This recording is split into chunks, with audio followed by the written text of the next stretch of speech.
তারপরে হাতে নেওয়ার পর বুকে হাত দিছে, বুকে হাত দিয়ে তেলগুলো লাগাইছে, জোর করে বোরকা উঠতে। তারপর উনি আমার লজ্জাস্থানে হাত দিয়ে তেল লাগায় দর্শনের চেষ্টা করে।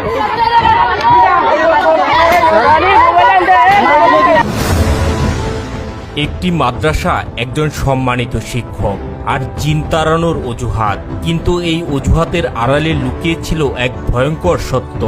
এক নিরীহ ছাত্রীকে একা পেয়ে চিকিৎসার নামে যা করা হলো তা শুনলে আটকে উঠবেন আপনিও।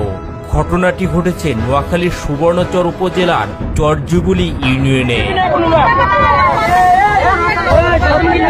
ভুক্তভোগী এই মাদ্রাসা ছাত্রী জানান, হঠাৎ করেই তার পেটে ব্যথা অনুভব হলে তিনি তার দাদিকে সঙ্গে নিয়ে যান মাদ্রাসার প্রধান শিক্ষক মুফতি আবুল খায়েরের কাছে।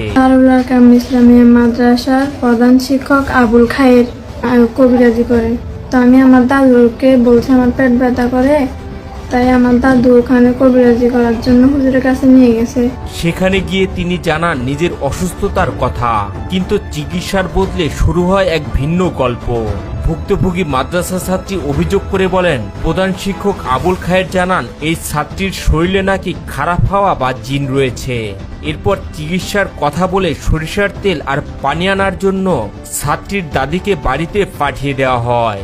তো নিয়ে যাওয়ার পর আবার হুজুরে বলছে যে আমার আগলা হাওয়া আছে, আমার সাথে সরষের তেল আর পানি এগুলো লাগবে। আমার দাদুকে হুজুরে বাড়িতে পাঠিয়ে দিছে।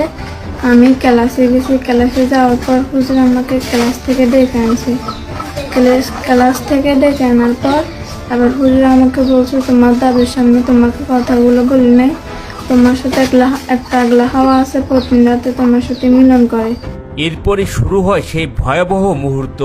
অভিযোগ অনুযায়ী চিকিৎসার নাম করে এই শিক্ষক তেল পরা দিয়ে জোরপূর্বক তার শরীরের স্পর্শকাতর স্থানে হাত দেন, এমনকি বোরকা তুলে লজ্জাস্থানে হাত দিয়ে তেল মালিশের নামে ধর্ষণের চেষ্টা করা হয় বলে অভিযোগ এই ছাত্রীর। তেল পরা নিচে হাতে, তারপরে হাতে নেওয়ার পর এবার হুজুরে আমার জোরজব্দ করে বুকে হাত দিছে, বুকে হাত দিয়ে তেলগুলো লাগাইছে।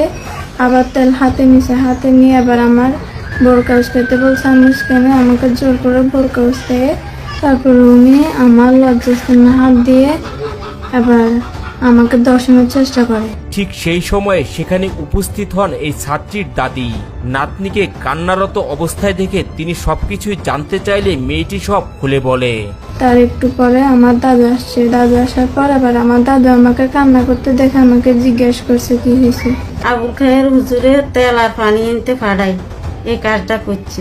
তো ইয়ার পর দিয়ে আমি জিজ্ঞাসা করছি কি গো তুমি চিৎকর দোকা চিৎকর দিয়ে কথা কইছি মতো হুজুরকে কিচ্ছু হয় না, কিচ্ছু হয় না, কিচ্ছু করো না, বুঝিনি নাতিনে কান্না করে। এই মাদ্রাসা ছাত্রী আরো অভিযোগ করে বলেন, এই ঘটনা কাউকে বললে প্রাণনাশের হুমকিও দেয়া হয়। মাদ্রাসার শিক্ষক নিজেকে নির্দোষ প্রমাণ করতে এলাকায় মানববন্ধনও করান। আমাকে হুজুরে ভয় দেখাইছে, আমার দাদুকে এবং কি ভয় দেখাইছে আমাদেরকে মেরে ফেলবে। ভুক্তভোগী ছাত্রীর দাবি, ঘটনা জানাজানি হবার পর তাদেরকে ভয়ভীতি দেখানো হয়, এমনকি মামলা দায়ের করায় ক্ষুব্ধ হয়ে তাদের বাড়িতে হামলারও অভিযোগ ওঠে।